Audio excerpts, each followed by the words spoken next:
Do the other super chat questions, let me just do this little analysis of COVID. I hope you guys are interested in this, but so you hear a lot about the false positives in PCR tests.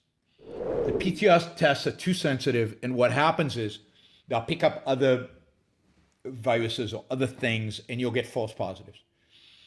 And that this is a big problem, and this means that the numbers we have gotten around the prevalence of COVID have been blown out of proportion.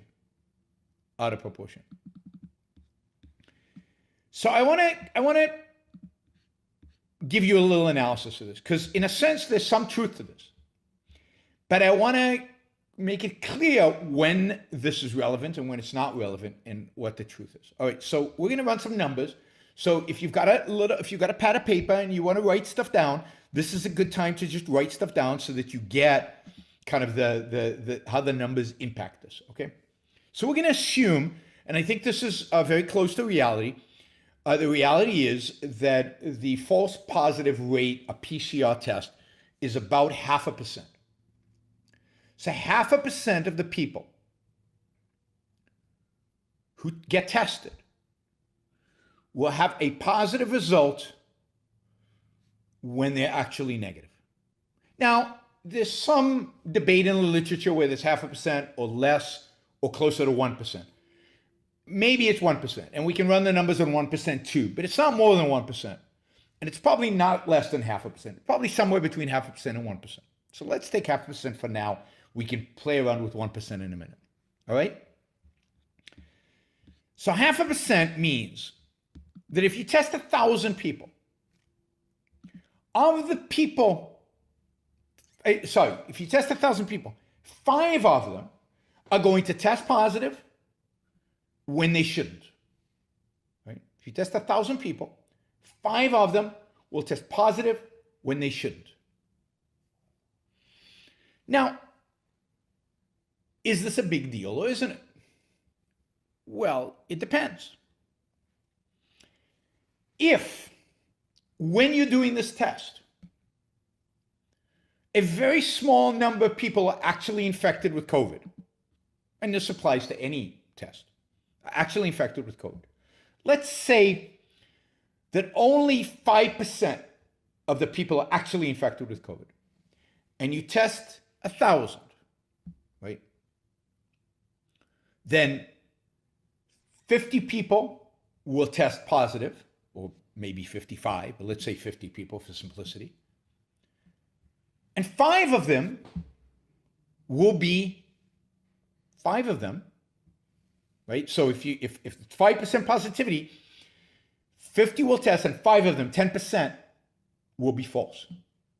Now, 10% is a large number. 10% is significant. So of the 50 that tested positive, 10% are actually negative. That skews the number. It changes our interpretation a little bit of what's going on. Right? Now imagine that 10% of the people are testing positive. 10% of the people are testing positive. Now you've got 100 people. Now you've got 100 people who've tested positive. It's still true that 5 of them are not positive. They're actually negative. Now it's only 5%. 5 out of 100. Okay, 5% is not trivial, but it doesn't change policy. It doesn't change hospital preparedness. There's still 95 people who are positive. And whatever that implies in terms of the severity of the disease, how many people show up in a hospital, how many people ultimately land up in ICUs. So the fact that there are 5 people who actually tested positive, who are actually in reality negative, is insignificant at that point. Or of little significant at that point. Okay? Little significant at that point. Now,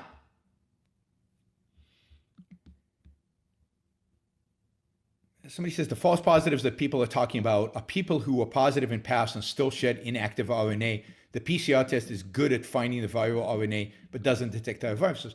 So yeah, so if you were tested positive if you tested positive for COVID, don't get another PCR test because you're going to test positive over and over and over again in the future, even though you're no longer infectious. But anybody was going to tell that. I mean, we were told that by people who, as some of you know, my wife tested positive for COVID, and she was told by the person who gave her the news, don't test again for at least a month because you'll keep testing positive. Even though once the symptoms are gone, 14 days or 10 days, actually it's 10 days, you're free to go. No, the issue here is that I've seen videos of this. I've seen scientists, I've seen epidemiologists make this claim that the fact that there's so many false positives invalidates the PCR test. But that's ludicrous in cases where a significant percentage of those being tested are positive. I'll give you an example. In Idaho right now, in the state of Idaho right now, 55.6% of people being tested are positive. 55.6%, more than 50. Which means out of every 1,000 who get tested, 556 are positive. Of those, 5, it's a false positive. Does that matter? No, it's irrelevant. It doesn't make any difference. Are things really bad in Idaho in terms of the number of people that got COVID? Yes. The false positives are not going to affect that conclusion. Now, I understand that people don't study statistics and don't think these problems through and don't actually run the numbers, but then don't comment on it. I said this about the doctors, the California doctors a while back who came out and had all these statistics, and they were wrong. The statistics were wrong. They had good intentions. Much of what they said about the disease were right, but the statistics, the way they did it, everything they said about it was wrong. By the way, California right now, California has a 14.3% positivity rate. Now, I think it's much lower than Idaho because California has massive amounts of testing. Massive amounts of testing. You can't drive around Orange County and not bump into several places that are testing for COVID. There are a lot of them. So a lot of testing going on.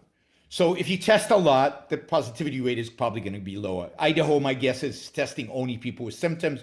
That's why they have such a high positivity rate. Anyway, in California, it's 14.3. It's 143 people for every 1,000 tested, of which 5 are false positives. I don't think that's significant. It's not going to change whether it's 138 or 143. It's not going to change anything. It's not going to change policy. It's not going to change our approach to COVID. California's got problems with its emergency rooms. They're packed, not because of the false positives. So if you send me a video claiming here's the latest and greatest on COVID, please make sure that at least it adds up. The math adds up. Even if the false positivity rate is 1%, then now we're talking about 10. So if there are 143 per 1,000, 10 of which are false positive. Okay, that's inflating the numbers a little bit. It should be 133, not 143. Does it change anything fundamental? No. The only time the false positive rate is important is when there are very few cases. It's when almost nobody is testing positive. Then, let's say only 10 people test positive. God, half of them are false. I don't know which, but if there are only 10, then half, 10 out of 1,000, right? Then it's important. All right. So in other words, the false positivity rate right now, when positivity rates are so high, is, I'm sorry to tell you guys, irrelevant. I mean, if it was relevant, it was 5% or 10%. But at 1%, it's irrelevant. At 0.5%, it's certainly irrelevant. So, and now, I suspect that the entire way in which we're testing, the entire approach to testing right now is wrong, that there are real problems with it. I am a huge advocate of antigen tests that are cheap and that you can do at home and you can do every day rather than PCR tests. But that's not the direction this world has gone in, which I think is awful. I think if we'd gotten those antigen tests at home, easy tests that you can do yourself, that cost $1 a test, that you could do every day before you went out, then that would have crushed this. It would have crushed this whole pandemic. It would have halted it, because you would have basically, if you're positive, you stay home, you don't infect people, and if you're negative, you're probably 90-something%. You're fine to go out and engaged in normal activity. The economy wouldn't have crashed. You just saw unemployment numbers, 140,000 more unemployed people this month than in the past. So than last month. So economy's heading in the wrong direction. All of that was avoidable if we'd gotten our testing regime right. But this administration messed up testing from day one, and then denied the need for testing later on, and denied the resources for testing. Anyway, it's been an unmitigated disaster. But testing is the solution. It's just a matter of doing it right. And getting rid of these pathetic, ridiculous lockdowns that don't seem to help. I mean, California has been in so-called lockdown, and yet cases are through the roof, ICUs are through the roof, hospital capacity is through the roof of COVID. And instead of the hysteria, instead of the panic, instead of the lockdowns, instead of the infringement of rights, freedom, the freedom for companies to produce tests, the freedom of companies to offer us as individuals testing mechanisms that would have allowed us to go back to normal without any or very few problems, that was denied to us by our political class of both parties. So. What we need today, what I call the new intellectual, would be any man or woman who is willing to think. Meaning, any man or woman who knows that man's life must be guided by reason, by the intellect, not by feelings, wishes, whims, or mystic revelations. Any man or woman who values his life and who does not want to give in to today's cult of despair, cynicism, and impotence, and does not intend to give up the world to the dark ages and to the rule of the collectivist brute.